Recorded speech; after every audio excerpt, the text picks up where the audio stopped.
Bon dia, avui us parlaré d'alguns dels errors més comuns en valencià. Són errors causats majoritàriament per la influència del castellà sobre la nostra llengua i veureu que són molt fàcils d'evitar. Bé, avui comentarem 5 errors que són molt comuns en valencià. Comencem amb el mot algo. Algo és una paraula que no existeix en la nostra llengua. En canvi, la gent fa un ús excessiu d'aquesta. La solució més global i més comuna és alguna cosa. Alguna cosa és una expressió que equival a algo i és normativa i correcta. Per exemple, si tu vols dir tens algo que desperta el seu interès, de manera correcta diríem tens alguna cosa que desperta el seu interès. Un altre exemple podria ser si m'ha tocat és perquè volia algo, doncs diríem si m'ha tocat és perquè volia alguna cosa. Bé, quan utilitzem algo amb significat de quantitat, podem substituir aquest algo per un poc, una miqueta, una mica, etc. Per exemple, sou algo tímids, de manera normativa diríem sou un poc tímids o una miqueta tímids. Amb aquestes dues solucions, que són les més comunes, ja en tindríeu prou, és a dir, podríeu substituir sempre la paraula algo per una alternativa correcta. En canvi, també vull comentar l'ús de res i de gens en oracions interrogatives i condicionals. En aquest tipus d'oracions, res equival a alguna cosa i gens a un poc. Mireu els exemples. Vols res més és el mateix que vols alguna cosa més. I si en tinguera gens te'n donaria, és el mateix que si en tinguera un poc te'n donaria. Per últim tenim la paraula quelcom. Aquest és un mot, l'ús del qual ja és un poc arcaic, però és normatiu, aleshores podem utilitzar-lo en contextos molt formals, per exemple, i equival a alguna cosa i a un poc, és a dir, podem utilitzar quelcom sempre. En l'exemple hi ha quelcom en aquella ciutat que enamora, podríem dir hi ha alguna cosa en aquella ciutat que enamora, però també podríem dir, en comptes de sou un poc tímids, sou quelcom tímids. Bé, el segon error que comentarem avui és l'ús de val o vale per expressar conformitat. Quan volem expressar conformitat, el que hauríem de fer sempre és dir d'acord, o depèn del context, també podríem dir bé o alguna expressió pareguda. Però en general, d'acord funciona prou bé.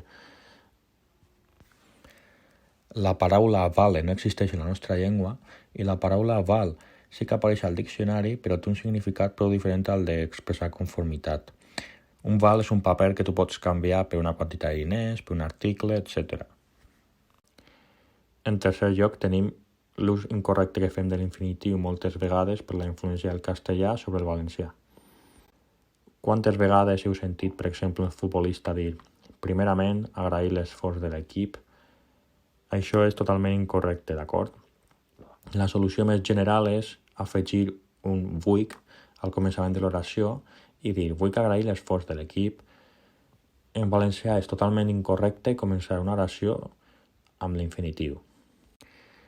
Mireu el segon exemple, imagineu que voleu fer un discurs. No podríeu dir mai, primer de tot, dir que sou uns grans companys. Haurem d'afegir vull, que també funcionaria, vull dir que sou uns grans companys, o depèn del context també podem dir cal dir, he de dir, etc. Quan expressem prohibicions també fem un mal ús de l'infinitiu. Per què? Perquè, com vaig dir en l'altre vídeo, per expressar prohibicions, que són ordres en negatiu, al cap i a la fi, utilitzem el subjuntiu, no mai l'infinitiu. Aleshores no diríem mai no fumar, sinó no fumeu, o no diríem mai no tocar, sinó no toqueu, etc. Utilitzem la segona persona, el plural, del subjuntiu. Algunes vegades també utilitzem l'infinitiu per donar ordres, i ja sabeu que per donar ordres utilitzem l'imperatiu. Aleshores, tancar la porta seria incorrecte, tanquiu la porta seria l'opció correcta. També utilitzem la segona persona del plural. Un altre error molt comú és no accentuar mai la paraula és. La paraula és no s'accentua quan l'utilitzem com a un pronom. Però en la resta de casos, és a dir, quan la utilitzem com la forma conjugada del verb ser, sempre s'accentua. Jo crec que amb els exemples queda clar.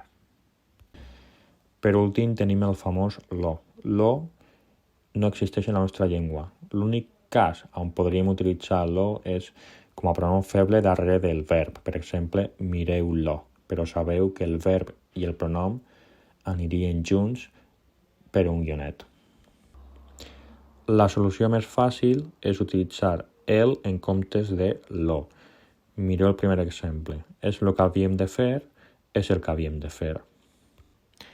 A banda de dir el, tenim diferents opcions. Per exemple, en comptes de dir lo vell, podríem dir perfectament el vell, però també allò que és vell, la part vella, la bellesa. És a dir, depèn del context, elegirem una solució o una altra. Per últim, us deixo per així l'equivalència correcta a expressions molt freqüents en valencià que moltes vegades no s'utilitzen de manera normativa perquè contenen el lo neutre.